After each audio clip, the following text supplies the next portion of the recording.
Do it.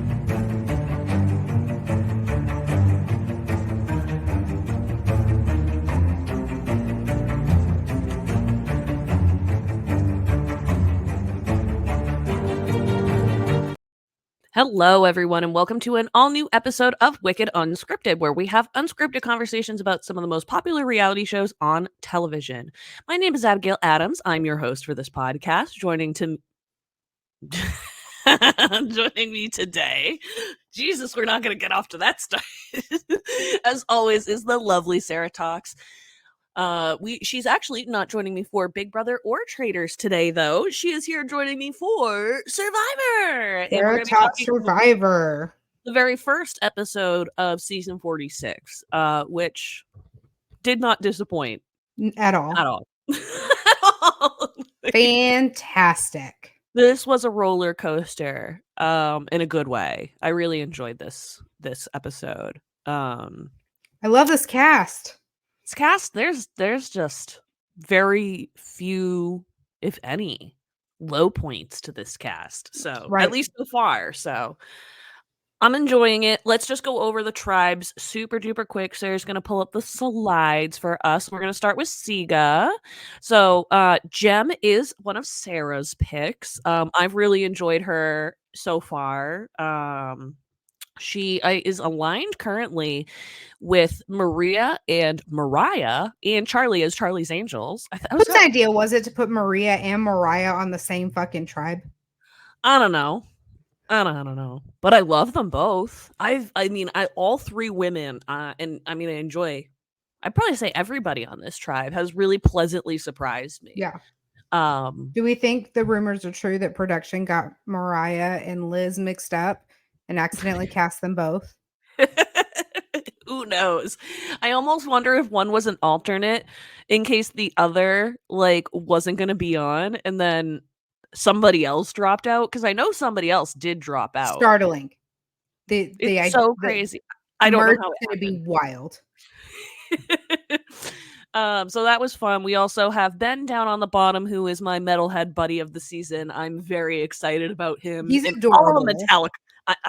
I need the Metallica references every week, please and thank you. He is so fun. He's charismatic, though. I really enjoy his personality. Mm-hmm. We got the Swiftie Charlie over here. Everybody's like, oh, you remind me so much of Jake minus the accent. I'm like, where? It's probably just because of the lawyer thing. But I hear so many people. I really like him. Like him a too. lot. I like that he's in good with the girls. He's on my draft picks. I really like him. Yep. And then last but not least is Tim, who bonded with Maria over being a parent. Already suspicious of the women on the tribe. Was going hard. And I'm like, dude, you don't even know that you're going to tribal. I know. Like, yeah, it's day one. It was giving like the opposite energy when we see that classic mistake in Big Brother where within the first hour a woman does an all women's alliance. Like within the first hour, and then she's always gone. It always bites her in the ass. Within the first hour of his toes touching the sand, he's like, the women are after us. Like, we can't let the women win. Like, what? Go sit down. Please. He said, the women always get band together and make it to the end. What show are you watching? What show? Where? He's watching probably the first 3 episodes of these shows and then not realizing that they don't hold up. Shit. The absurdity of the shit that was coming out of his mouth. All right. Any other thoughts on our good little Siga tribe before we move on? No. Alrighty, next up is Yanu. Yanu has Banu on it. I fucking love Banu. He's adorable. Oh my god, he comes from, doesn't come from my area. He's currently living in my area. Area-ish, Massachusetts. Another Massachusetts casting choice. Love this one. It's just everything about his personality I have enjoyed so far. I mean, I know he's been a little harsh in some aspects where he is very blunt and not afraid to share how he's feeling. Um, He has this face though, that when he's watching other people talk, that was cracking me up so much it was distracting. It was if and you're gonna want to watch this episode on YouTube because of the slides and the pictures and everything. But he has this face where he looks yes, he's incredibly expressive. so expressive. I'm here for it. I was Love it. cracking up. Didn't even So hear what fun. the argument was about because I was too distracted by him and his like tennis head back and forth faces. I love it. So cute. Next is we're gonna skip the obvious person for now. Let's go to Jess. Don't Um, skip it. Don't skip it. Say we're what you we're saving it. just. Oh, we're saving it for the last. We're saving it for last for an important reason, so I can rake myself over the coals. We will get to that. We will intentionally get to that person later. But anyways, let's start with a different person who had a little bit of trouble on the tribe, not the person that we were just hinting at. This is Jess. I warned you that she wouldn't have the strongest first impressions. I do really, really, really, really, really, really, really, really, with a capital R and a capital Ely, like her as a Yes. human As being. two ADHD girlies, I love that we're getting some representation. The brain fog and the not remembering your words or how to articulate what you're feeling in that moment is so real. It was so relatable.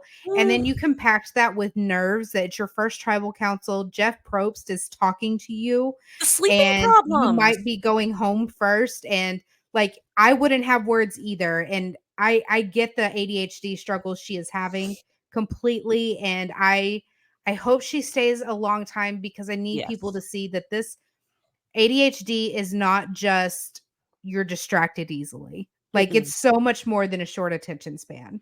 And it has a domino effect to it as well. And so I want to be clear when I made my comment where it's like, oh, I warned Sarah, it's because it's like like engineers who have these very quirky personalities do not tend to at least start the game well. And if they're not careful, oftentimes can leave the game really, really early. And it's not to say that I'm like, oh, like that. I want them to go. It's because Sarah and I did a little draft, and Jess is one of her picks. And I was telling Sarah, like, oh, I avoided that as a pick for a winner's draft because I was concerned about the tribe dynamics that would come with her personality. And it's frustrating as somebody, as two women who have ADHD. That's just why I didn't want it to come off like I'm saying, oh, she's a terrible casting choice. I think she's a fantastic casting choice. I just could see early on where that disconnect was going to happen because it's happened before on Survivor. Does not mean people have not overcome it before, though. And so I'm really, really, really excited with a capital R and a capital Ely to see what she does moving forward outside of this episode. Like, I think that she has, I mean, I think a lot of people who have come on this show and had these kinds of issues have the strength to get through it. And Mhm. I think she's one of I them, mean, obviously. look at I think she's Emily from last season, not saying Mhm. it was ADHD related, but her social first Right. impressions did not go over well. It did No. land her in the hot seat, but she made it through and she kicked ass. Like she overcame and I It's I not see that in Jess. yeah, it doesn't have to be the only plot point in your story, and Right. I don't think it's gonna be hers. I think it'll start us off where we are, obviously. I mean, well, that's the dumbest phrase that might have come out of my mouth. But obviously we're starting here, but I just don't think this has to be or could be the end of her story. We also have Kenzie on this tribe moving on. She is one of my I love this woman. She's so entertaining. They love these three women. I think I love all the women. I'm just gonna keep backtracking every statement till I I just say like I love Kenzie the a cast. lot. My only concern with her is that and this is just kind of a weird superstition thing, but she was calling herself queen of the tribe and how she has them all and how like she was just bragging like how well she was doing. And I feel like those confessionals tend to be kind of like a jinx Yeah. and it's kind of a precursor to like a big downfall. Well, we saw that with He Who Shall Not Be Named for now. So yeah. Shocker. Yeah. But Before I'm we get saying to like that, on other seasons and stuff, I mean, if you're day one saying you are ruling the roost, it typically doesn't that's gonna bite you in the ass because people will pick up on that and you will be targeted. Yeah, it doesn't necessarily always go well. Yeah, but I Um, really like her. we also have Tiffany on this tribe My who just girl. She made me so proud. I love this woman She so hauled goddamn that much. puzzle piece up over her shoulder like Oh, she was a man. beast. She got like we're gonna talk about it later, but she Oh, yeah, checked she all the found an boxes. idol. I got It's so so many brackology points from her. Sarah's like, "I am winning," and I mean, great choice too in the Survivor winner pick draft, I would say. Um, I'm really excited to see where her storyline goes. She got a heavy edit to start. I think it's just because we got her finding an idol really early on, which is totally fine. Love that for her. Fantastic for her. Just I don't She think I have performed very enough. well in the competitions. Like Uh, she was one of the top performers. I'm trying to think of a flaw. She has not shown us a flaw yet. No, Does not I mean love she's a her. it does not mean she is a because I know we are all imperfect humans, so I'm not trying to just put her on this perfect pedestal and she can do no wrong because then I don't want but, like, God, I just couldn't I don't have enough positive things to say about her. Like, especially all of these women, like, they are all they have a very strong cast of women this year, and I Mhm. just couldn't be more thrilled with the representation. And these women are just great representations of their own communities. They're so diverse, so different, and yet bring so much to the table. Mm, live for it. We'll go to the man that Sarah called on our draft as a recruit, possibly.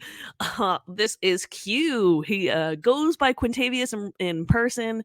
Also, Q is his nickname, which is what we call him on the show, I guess. Um, you could see his lack of game knowledge pretty early on. Um, he, for someone like Tiffany, can be possibly manipulatable, but I worry that he might not be, and he might be because considering how rogue he went on He Who Shall Not Be Named until the Uh-huh. last minute, Jelinski, like, he flipped on him like that. Yeah. I mean, I would Um, have too. Can we talk about Jelinski? okay, just get it off your chest. Just I'm here. I will take the roasting. I know that Brandon got so much hate last season when he quit and he fell out, but like this was so much worse than that. This was, by the way, I'm obsessed with Brandon. If you don't follow him on social, you He should. is one of my favorite people. I wish we got more of him. Oh my Oh, gosh, I am obsessed with him. uh, But Jelinski was quitting without admitting he's quitting and everything and literally everything, and then would say like I'm not a quitter, and then would throw the hourglass and broke it, which I found to be one of the most disrespectful things you could do in Big Brother. You break property, you are kicked out. yes, yeah. So, and like one of the big examples of that is Shima. Like Shima straight up, I mean, she had also broken multiple rules in the past. So it wasn't just the one rule that she broke, but she threw her microphone into a pool. And they were like, "Come to the diary room. We got to talk about this." And she was like, "Nah, I'm not coming." And they were like, There's a Yeah, lot more again to that story, but it is something that you can get kicked out of and have really go against and you. he had 4 hours left. I They'd only just been at it for like 30 minutes.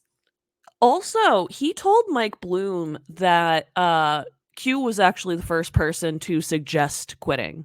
None of us believe that for a second. He Sarah had with no the quit in his stone voice, none face. whatsoever. You were sitting down taking breaks while he was still chugging away. I I don't I know. can't. I can't. And then he goes on the journey and he folds. You literally just have to Oh my lie god.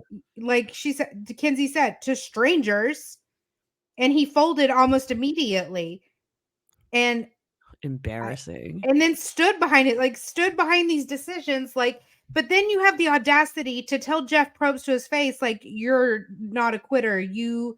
you never quit, and then Jeff has to call you on your bullshit, be like, that's literally the opposite of what we just talked about.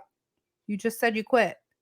But he didn't even say he quit. He said we decided to quit. We quit. We stopped the journey. We felt this. And I'm like, there's no we. Your ass was sitting in the sand. And then you have the audacity in your confessionals to talk about how iconic you are and speak in third person about yourself, knowing good and well that you've been on this island like all of 12 hours and you have failed at everything you've done. Let's save a little for later in the podcast, though. I'm just saying, like, yeah, but nah, that's fine. I don't think anything has infuriated. Like, this was more infuriating to me than the people who quit, like who said, like, I want to go sleep in my own bed. This was worse to me.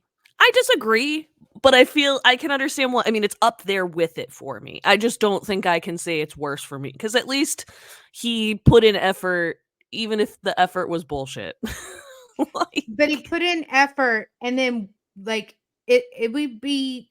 I feel like it would hit different to me if he would just own up to like he sucks at this. He's not doing great at this. But like you are being terrible and then trying to tell me who's watching you, the viewer, in your confessionals that you're not. Oh no, I definitely don't disagree. It's just ultimately I will put a quitter at the top of my list no matter what. Yeah, I mean I get that, but quitters at least admit that they're quitting and that they can't hack it. And I think that that's where I'm finding like a personal issue with it. Well, I think that's people, yeah. I think they admit it because they want to go home, not because they actually, I don't know if some of them even believe it in themselves in the past. Those people, if you guys know who I'm talking about, Nayaka, shall not be named. But no, I do think actually recent, like much more recently. Like But hey, no one quit. So no one quit the game. No. Well, I mean, this season. That's So kind of that's fine.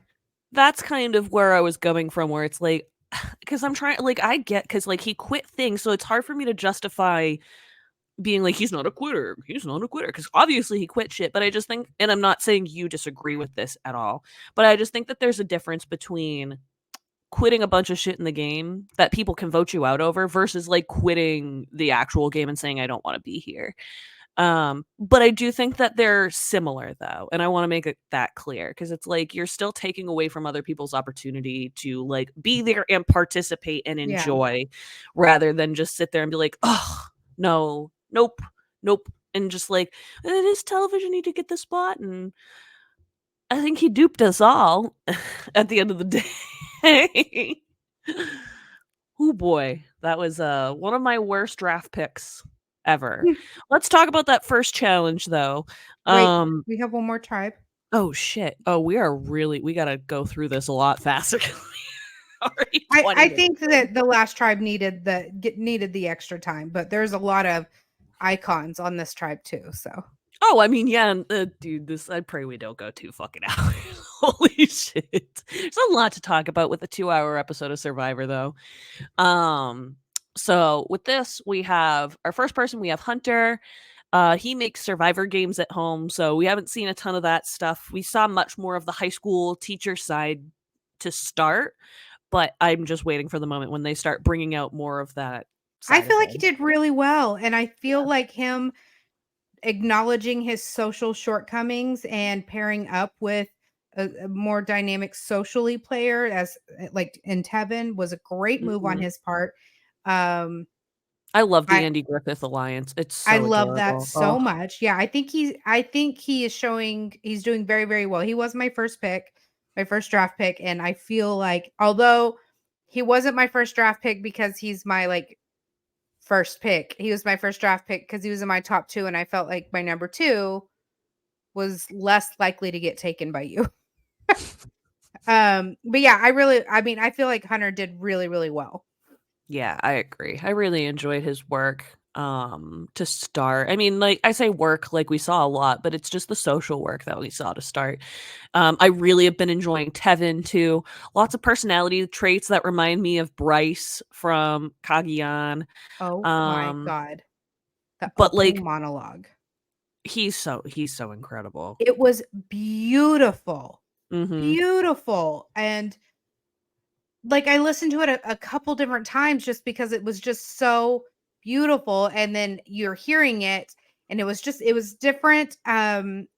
It was a different take. Typically, we have like Jeff and stuff talking and saying all these, but to have all this and then it pans to like a Tevin confessional is just I felt it was all just very beautiful, and I love him So so much. so Hunter's the guy with the grass, if you're watching the video on here. He's the one with the grass here on the left. Tevin's on the opposite side here with the more like burgundy background.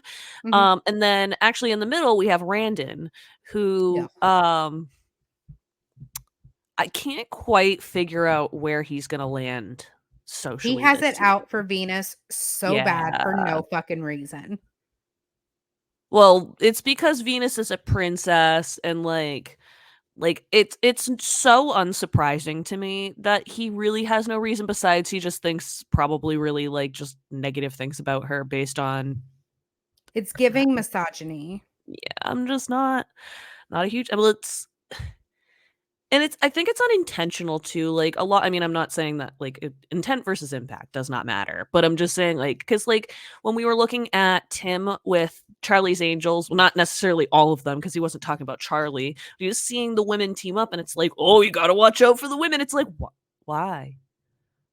You don't not a women's alliances do not tend to historically do well. Keep an eye on them totally, but like to have fear, I wouldn't. And it Yeah. to be fair though, I will actually say I don't hate that Brandon. I'll probably do that more often than not. That Randon uh picked up on Venus's energy just cuz like I automatically as a longtime Survivor fan like picked up on that energy as something to be concerned about. Doesn't mean I don't think she can't wriggle away from it though. And if you're looking at it again, if you're looking at our YouTube video, Venus is the woman down all the way on the far right. She's already I'm already I love her. Oh my god. She's Yeah. so much fun. Can't wait to see what chaos she causes cuz I'm pretty sure she's gonna um she is like Parvati 2.0 from what like it gives it in my bones. Maybe I'm wrong, but I can't wait to see what she stirs up this season. I yeah, I really like her. I'm on the other two, like Liz, I'm worried about Liz and that she's allergic to everything. That is a genuine worry of mine. Um, Mhm. she was saying she's allergic to like literally everything, including coconuts. And they don't have a flint and they don't have any fishing gear, and like she's not gonna be able to eat anything. Um, and I'm genuinely worried what kind of toll that's gonna take. Other than that, I really like her as a character. Um, She's but not that Soda, she's I think not Soda the and Tevin are the stars of this tribe. oh god, I love soda. My Sodar went off. Sodar, Sodar was great. My concern with Liz is that she was so open about having 4 big businesses or like that she sold. Like she sold yeah, businesses for and it's like that is the worst thing you could do going on any of these shows. Like yeah, no one wants to like they'll align with you and maybe even use that as an asset throughout the game, but if you want to win the game, that is the last thing you want to tell anybody. It's not a guarantee first out, but it doesn't look good down the line cuz it's just going to work against you more yeah, often than not. absolutely. She said that, I went, ooh, and then of course we get a Tevin confessional of him clocking it. To be Um, fair, I mean Gabler also was like, I make lots of money doing what I do, and then Gabler won. So I guess it yeah, doesn't necessarily mean anything. But Soda um had some great sound bites, some great clips.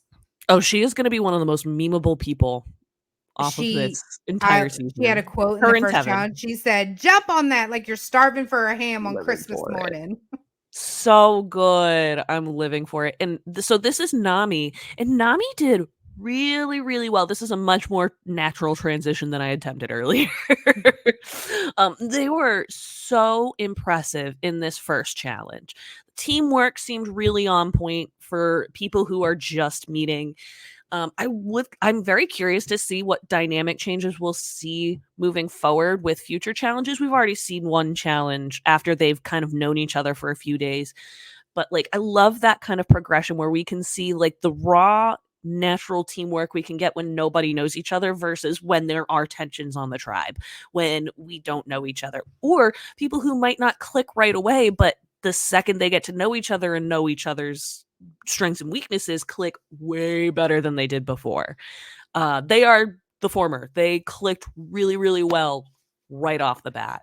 Um, it wasn't even a contest. I mean, it was for a little bit, but once it got to the puzzle, they ruined everyone, which was really fun to watch.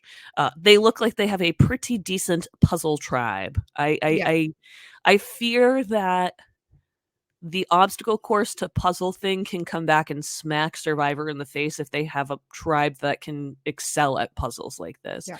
And Especially when my you have some physical competitors on yeah. that same tribe that will Mm, do well at getting the pieces through the obstacle course. And yep. that's they did very well with this. They did great with the gecko challenge. They won.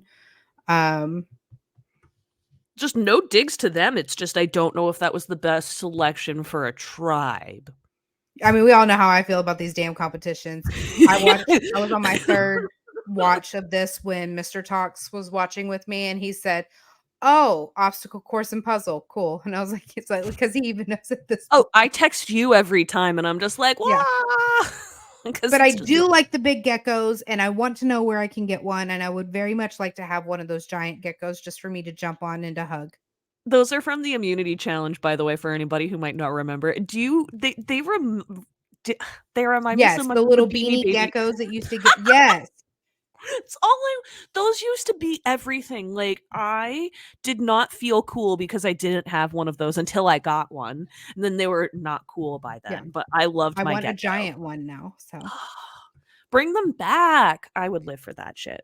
Um, so yeah, so Nami, by winning that first no, not immunity challenge. By winning that first challenge, they did not have to compete in Sweater Savvy. They went back to having tribes select between Sweater Savvy. I just telling you right now, I think we've said it before. I hate Sweat and Savvy. I want it to go away forever. yep. I don't think it has a legitimate purpose. And they Um, almost seem always impossible at this point. Who would have ever like, I'm sorry, that puzzle, maybe you would have gotten that, but with no instructions no. whatsoever, Mm-mm. you They're they I don't expecting know. too much. And then that was way too much water for those 2 tiny buckets with holes in them. And, like, they always I mean, they never really get you it's very rare that either are ever won. I understand that they test these challenges out too beforehand. They're like, "Well, we've tested them." It's like, "Cool," but, like, just because your But did you crew can test do them them post competing in another physical challenge, probably after an entire day of travel and not and eating. early morning and not eating? Like, or did somebody just literally come out of production trailer and try to run this challenge? Like, Like, because there are too many variables I think they are running with when it comes to that. Like, actually, so one of my mutuals on TikTok, producer Patrick, was talking about how on Big Brother they have a mock week and like they have people come in and play the Big Brother game all week and they like play they don't stay in the house, but they are there for the majority of the day playing Big Brother, trying out challenges.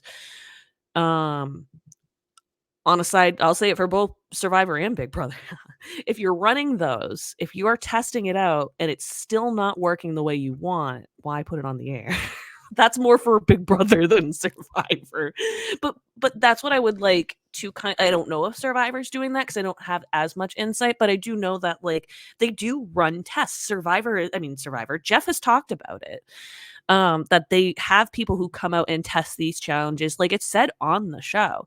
So it's like that's cool, but if you can't test it to this degree, why are we having such terrible Sweat and Savvy challenges every time? When are they going to realize there's no point to it if they're not going to have rice? In my opinion, all you're really looking for is getting Flint to have heat, which I do understand is a really important thing to have, but they're not boiling water like they are not boiling water like they used to. They used to like if you did not boil the water, you would like die from yeah. like the water. Um and I'm not saying maybe they do a little now, but it's not as much required, I don't think from what I've heard. So it's just kinda like if you're not gonna really give them any actual incentive, to fight for these things. Like, yeah, they're the things that we need to compete on Survivor, but it's like they'll get it back at some point if they just win a damn challenge. And in a 26-day game, they're merging after 10 days. So if they're drinking water, they're probably fine. It's not ideal, but they have papayas that they've been finding. We were watching Banu was eating a papaya. He was He was so thrilled. excited. That was so And precious. about ants, they're like sprinkles. But you don't need a pot or fire or any of the materials that they collected from Sweat versus Savvy. They didn't need them. I mean, is machete? Now I can't remember. Is machete part of that? Because if machete's part of it, I do understand. Because that is about like building your Shelter. your shelter. I couldn't think of the word. Mhm. But then at that point, make Sweat versus Savvy to beef were legit because they used to do it where it's like real shelter supplies or just like here's a machete, go and some twine, go build it on your own. Like without giving the like maybe like do it so it's like they're actually competing for like a tarp and rope to build a goddamn shelter with. I don't know. It just doesn't feel like there's enough incentives still for me for a constant Sweat versus Savvy. Neither team succeeded. This is the moment when Zelensky threw the hourglass too. It's just very off-putting. It's not a good feeling to start the episode. It's like, what are we doing? Ugh. So we had that, and then we had the journey that came right after that. And Zelensky putting himself right back in the spotlight. I really So liked this journey game though. I this is one of actually my favorite things they've done on the journey. So kudos to them for a good twist here. This was fun. So for Yanu, it was Zelensky. For Sika, it was Maria, and for Nami, it was Tevin. When they got to the island, they had to draw a card, and then the person who drew the torch card had to be convinced correctly. They had to pick the person who they believed had the vote card, and if they correctly got that, then both them and the other person would get an extra vote, and the person with the skull would lose their vote. And so it was on the person with the skull to convince it otherwise. Guess who had the goddamn skull? You couldn't have asked it to go any better entertainment wise, honestly. It was Zelensky botched this so hard. It was just painful to watch. And I knew I mean, I could tell just watching Marie's early interviews that she was going to have this social savvy and she was going to be really good at sussing this kind of stuff out. She read him like a goddamn book. And it was fucking hilarious. So she was just like, "Hey, like I want to make sure that like if I go like if you're bullshitting me, you know I'm going to go back to my tribe and just tell them that you bullshitted." So he folded immediately after Which that. like okay. Like fine. Tell them that fine. Like I don't know. And then he proudly told his tribe that after. Oh my god. He could have just said she sussed me out. I didn't lie good enough. And I get why he wouldn't want to say that, but it could just be that like I don't know, there were so many other opportunities than going back and thinking that that was going to run well with your tribe. Lie to them for God's sake. Don't even tell them you lost a vote. Like there's so many other options than just being like, guess what? Or just don't fold and lie, just lie terribly if you need to, but at least then you could say that you did your part. Yep.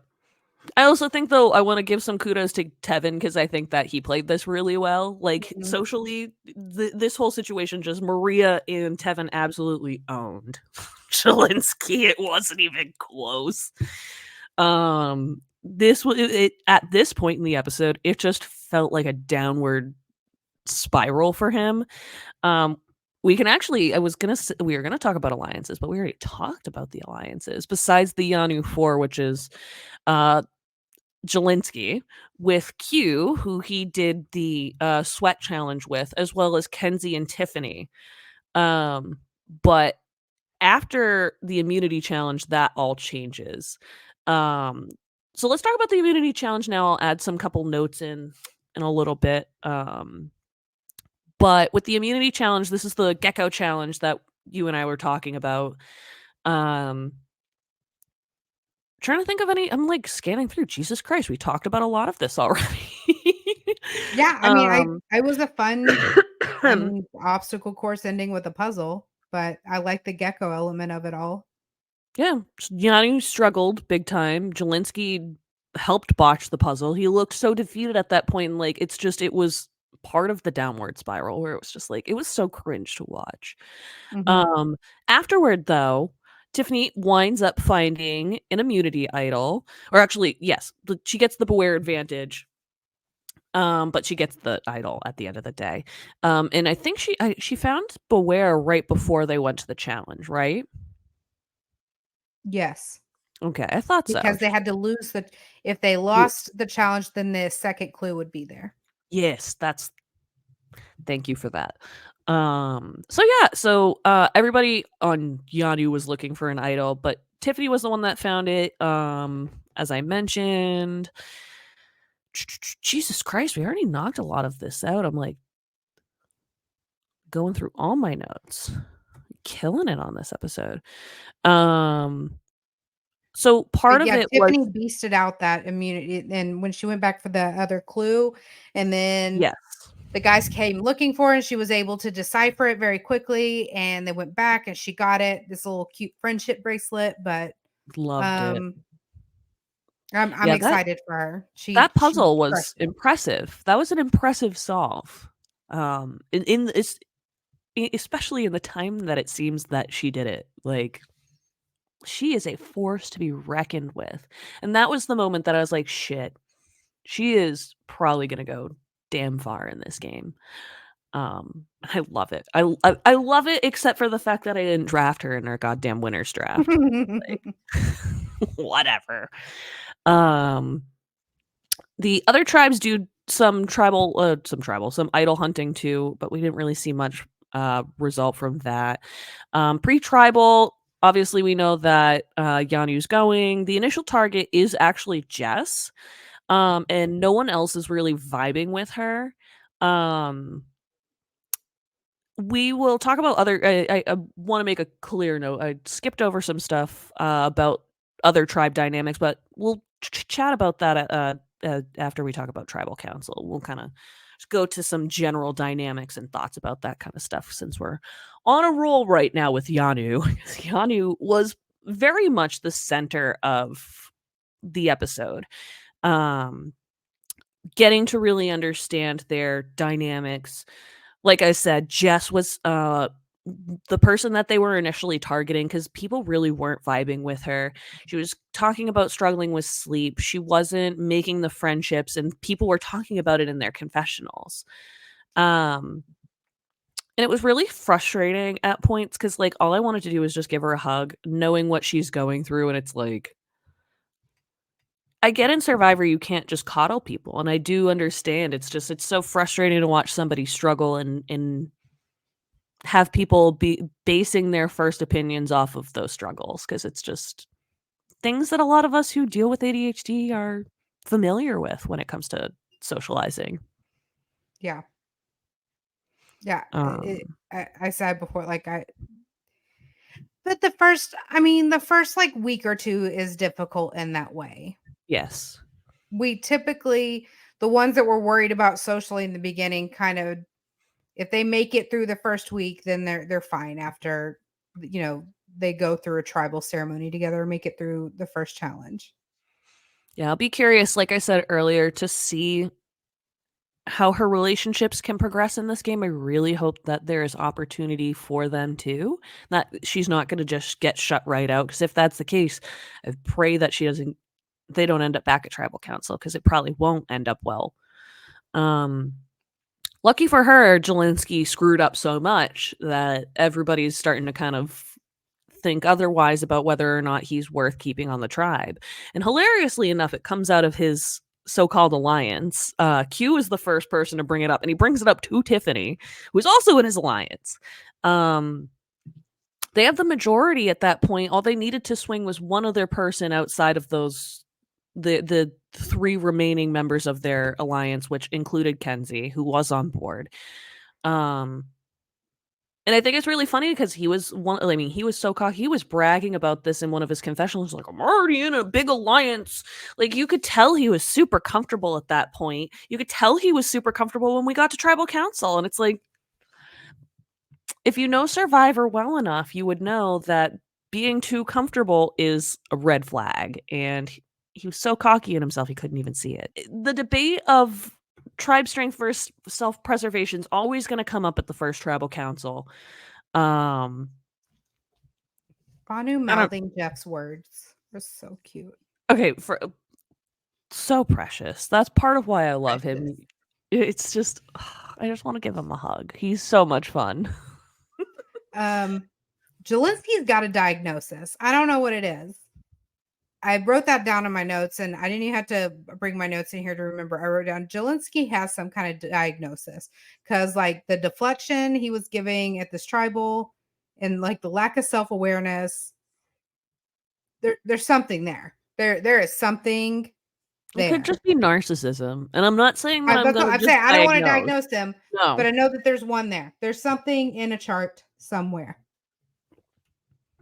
I just, Or the lack of, the, he had no understanding of anything anybody was hinting at beforehand. I mean, they did a good job of hiding their intentions at tribal council and really making it seem like Jess was the target, but like he couldn't hear it just felt like he couldn't hear himself talk, and it felt like either he could and he didn't care what he was saying because he didn't think that there were implications because he's in a majority alliance, or he just really lacked that social tact to like not understand you are saying way too much and like, let's stop before we hurt ourselves, and it was way too late. um I think he has a lot of he's very much lacking social awareness. he is 22. He is a 22-year-old There's man. that. There's the 22 of it all too. There is. And I'm not saying that it's just I started dating somebody who was 23 when I was 20. That person is incredibly different now at 32. Like wildly different. So, there is a little bit of maturing that I'd be curious to know if he had been cast kind of like Corey Wurtenberger for Big Brother, right? I Yeah. wonder if he had been cast later in like Survivor time, if he would have been a more interesting casting choice. Or if he would have not even that, because he was interesting nonetheless, but like if he would have been more successful in the game. But I don't know. That's my thought. I I think same for Corey. if he hadn't broke if I could get past and get over myself to get past the breaking of the hourglass and the giving up as easy as he did and then saying he didn't, I would say I feel like he would have been better suited for Big Brother, because at least then I could see him growing into a better Big Brother villain of sorts, a villain who doesn't know they're a villain, um, kind of type personality. I do. I feel like that he would have been better suited for Big Brother. I agree. I don't know if he had an interest in that. I actually he probably would have been very much like a Tyler on that show. Or he had the opportunity to play like that if he really Yes. because even when you have those kinds of massive social mistakes, they can be so easily not glossed over, I guess, but like they're so much easier to come back from when only two people are on the block. If your ally is an HOH and you don't have enough time to change stuff, there's tons sometimes time can actually be your friend. And can give you enough time to change things. Where in Survivor, things can be much more definite. And like people who have played on the 39-day seasons have talked about like how much extra time that they ended up getting to have discussions about vote outs versus the people in this season. And Sari, who played a 39-day version of Survivor, says that's nothing compared to what time you have on Big Brother. It is Mhm. insane. So that's interesting. Maybe if they want to give him another chance, I wouldn't hate seeing it.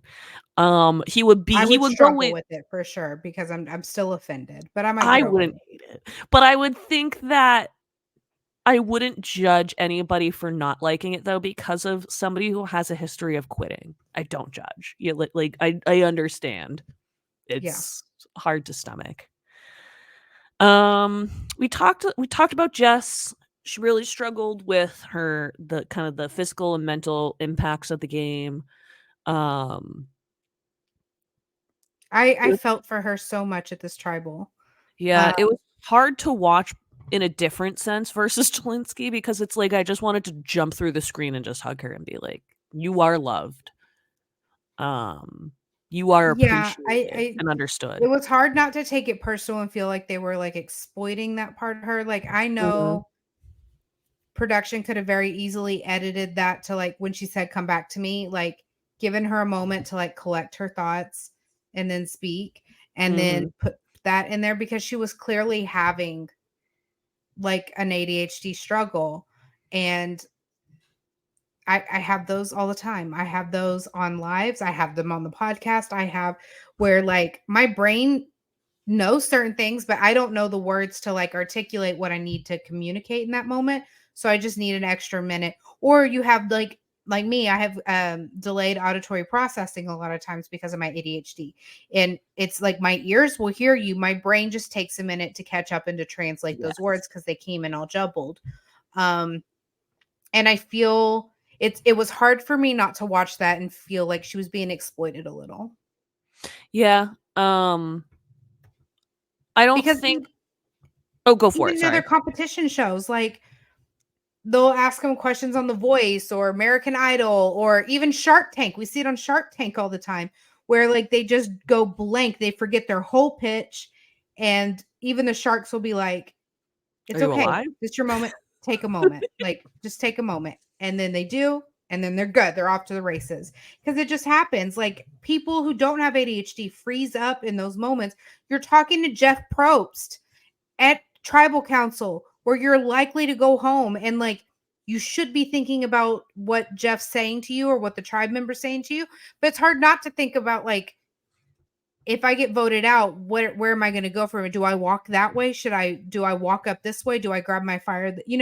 Like I know what I would probably be my brain would be polluted with in those moments. And I just oh, I loved her even more after that because like I felt seen and represented.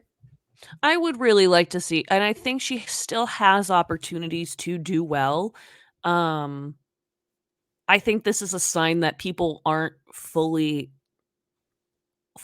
off board with her, like, that clearly somebody else became a threat before her, and I wouldn't put it past them to have that same kind of thought process moving forward, you know? Um, yeah, sorry, I was just that was my own You're processing.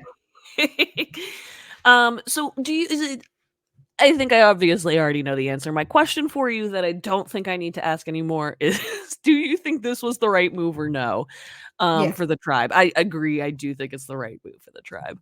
Um, Because how can I you work with someone like that? You can never trust that. How can you trust that your next immunity challenge, your next any challenge that you're how do you trust he's not going to just like sit down and give up or go my slower thinking, oh well, that team's already clearly won, they're already in the lead, so I'm not even gonna.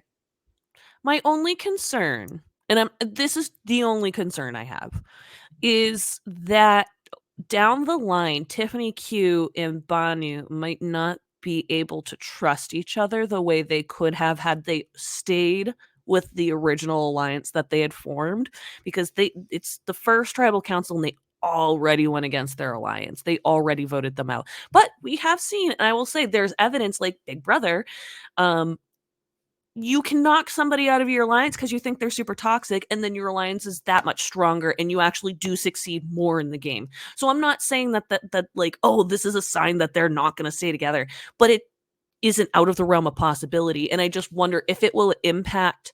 how it will or not, because it will impact their level of trust in the future. Maybe it's going to have a positive impact because they felt like, yes, we could see that this was a toxic person for our alliance, for our tribe, and we were able to get together and make that decisive decision. Could be really good in that sense. Could also mean that as they go down the line, even post merge, that they start questioning their ties, though, because they were so willing to turn on their alliance on day one. I'm not saying that we've gotten any indication of that. Just going to be curious. That would be my only thing that I would say would be slightly concerning out of that. But I still think it was beyond the right decision for them. And I think it was a really smart move. So actually, I went through all my notes while you were talking, and we actually covered pretty much everything that we needed to about the other tribes when we were going through them at the beginning. So now, I would like to talk about two things, actually. First of all, I said this on TikTok. I'm going to say it again here. CBS, Survivor, whoever's cutting the promos, apparently it is CBS, networks, please stop putting goddamn spoilers in your promos. We don't want them. We don't want to be able to have any inkling like this week. They literally showed a full tribe with an idol at a challenge that was very obviously not the immunity challenge from the first one, because you can't have an immunity idol if you didn't win a challenge before. They don't just get handed them. So Siga was 6 people strong, had an idol. There was Nami, 6 people strong, had an idol. And then you could very clearly see there were only 5 people that could be accounted for on Yanu. I'm gonna do that so many times this season. Fuck. But on Yanu, you could tell that there was a one person down. It was obvious because they showed scenes of even of the challenge. So just please, we just set it on the traders. I set it on the traders. We're just stop. It's not fun. We don't want those kinds of spoilers. Those aren't what we look for. Yeah. Now for the fun part, though. Did you pay any attention to the next episode little promo teaser? Because there were some fun things I pulled out. No. Okay, so there is going to intentional. potentially be some tension between. So there's going to be tension between Venus and somebody. And it looks like it could possibly be Tevin, but I also wouldn't be surprised if it was Brandon. So interesting. We're going to get some people making fire. Yanu looks like they're going to struggle with it big time. And it looks like Siga's going to make fire. With the challenge, it's going to be the arching word puzzle that is very, very difficult. It seems like anybody could be immune. Like they are all trying to solve the puzzle at the same time. But there's a scene of Banu like yelling at Jess. Like yelling. Oh, I did see that clip. Jess! And I was like, oh. Yeah. I mean, they did a lot of that the first challenge, though. Don't move that pace. And like I think adrenaline gets in. And sometimes I feel like those clips are kind of clickbaity in that way. And it is that is what Survivor's been really good at forever. I think they're actually not nearly as good at it now as they used to be. They used to make me want to tune into every goddamn episode with those, where I just be like, yo, I can't miss next week. And it's with this cast, we'll be saying that they don't need anything else. Just let their cast be the cast, and well, especially when you see every week. When you see Banu going like, I might want to see what makes him freak the fuck out. Yeah. It'll be really fun. I am interested to see how this moves forward, but just again, no more spoilers, please. Any last minute thoughts before we wrap up this episode? No, I want to look at. Oh, yes. Oh, so if you missed our draft episode. So if you missed our draft episode, this is the little list if you're watching the video. We have just put on the screen our draft pick list. I'll read it through for people who can't see. So Sarah is fully intact right now. She has Hunter, Jem, Tevin, Tiffany, Charlie, Liz, Brandon, Jess, and Ben. Goddamn. I thought I was impressed with how mine listed, but yours is, yes, you have lots to be pleased with. Unfortunately, my first pick was Jelinski, but I do still really like the rest of my picks for the most part. We have Venus, Maria, Mariah, Banu, Kenzie, Soda, Q, and Tim. So I'm one down. I still haven't posted my TikTok about asking for prize and punishment, so gonna push that off one more week, but we'll announce that on the next episode. What our prize and punishment are going to be for whoever wins and loses the draft. So, again, if you have any recommendations, just toss them over our way at wickedunscriptedpod, P-O-D, at gmail.com for more. You can also ask us a question, share your thoughts, or leave us a tip there if you want to reach out to the podcast in general. But with that, that does wrap up this episode of Wicked Unscripted. So if you do like what you hear, don't forget to subscribe, rate, and review the podcast. We are always covering it says Big Brother updates on here. Jesus Christ. That is editing. If you want to see our Survivor updates and just updates about really any sort of reality television, go find us on social media. It's Abigail Adams is where you can find me anywhere. You can find her at Sarah Talks Big Brother. Search her up on Twitter, that place. Promise you'll find her. And again, if you want to reach out to the podcast, just email wickedunscriptedpod, P-O-D, at gmail.com for more. We are always looking for fresh and diverse voices to join the conversation. So with that, we will see you next time, and welcome back, Survivor fans. Bye. Bye.